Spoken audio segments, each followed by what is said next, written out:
Winter break is finally here.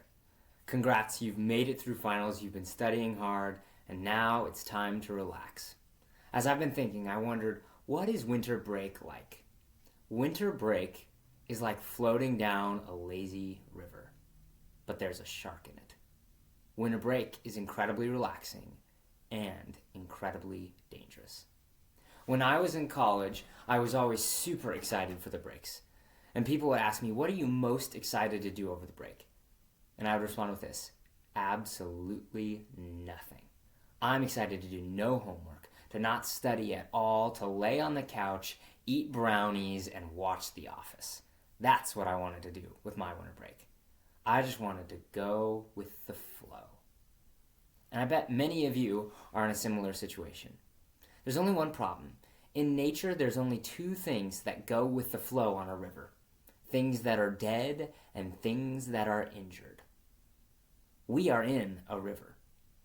The culture we are in is leading us somewhere, and we can go with the flow to where the culture takes us, or we can swim against the cultural current. The cultural current, though, is not leading us where we want to go. It leads us back to old habits we thought we'd never go back to. It leads us to the things that we swore we'd never do, and it leads us into sin. I've talked to many people over the last 9 years in college ministry who have gone into a break thinking, I'll be just fine, and then they come back sharing how they went back into that sin that they never thought they would, or they got back into a relationship that was unhealthy for them, or they come back just thinking, I just don't feel quite as close to God as I did before the break. Friends, break is relaxing, but it's dangerous. But it's possible to not just avoid falling back into sin, but to actually grow over break. It is possible. So over the next few weeks, I want to give you 4 tips on how to make the most of your break and how to grow in your break, coming from 1 Timothy 6:11 through 12. Those verses say, "But you, man of God, flee from all this, and pursue righteousness, godliness, faith, love, endurance, and gentleness. Fight the good fight of the faith. Take hold of the eternal life to which you were called when you made your good confession in the presence of many witnesses." 4 tips from that verse.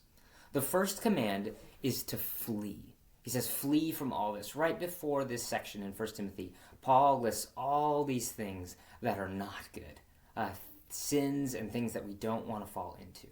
And he tells him to flee. Facing temptation is like casually swimming next to a hungry shark. Facing temptation is like casually swimming next to a hungry shark. What I mean by that is we often think, I can face the temptation. In the moment, I'll be able to resist. Yeah, I know if I go to this thing or if I'm scrolling on Instagram at 2 a.m., there's a chance I'll be tempted to do something I don't want to do. But I'll just say no in the moment. It'll be fine.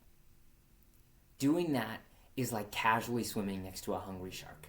It doesn't turn out very well for the people who do it.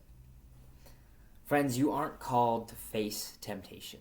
You aren't called to just try and resist it in the moment. You are called to run from it. Flee from it.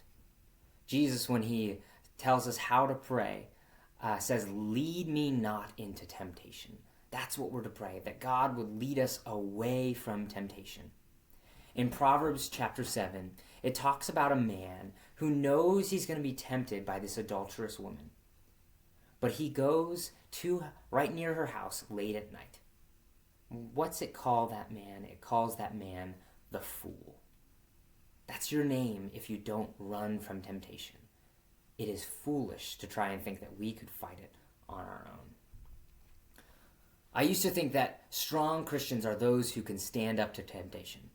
But now I know strong Christians don't stand up to temptation. They run as fast as they can away from it. So for you, what are the places, times, and relationships over this break where you are most likely to be tempted? What are the places, times, and relationships that you're in over this break that you are going to be most likely to be tempted? And how can you run from them? Tip number 1 is flee from sin. Don't fight it, flee from it. I'll be sharing the rest of the tips over the break, so feel free to reach back out if you want to hear more. Thanks.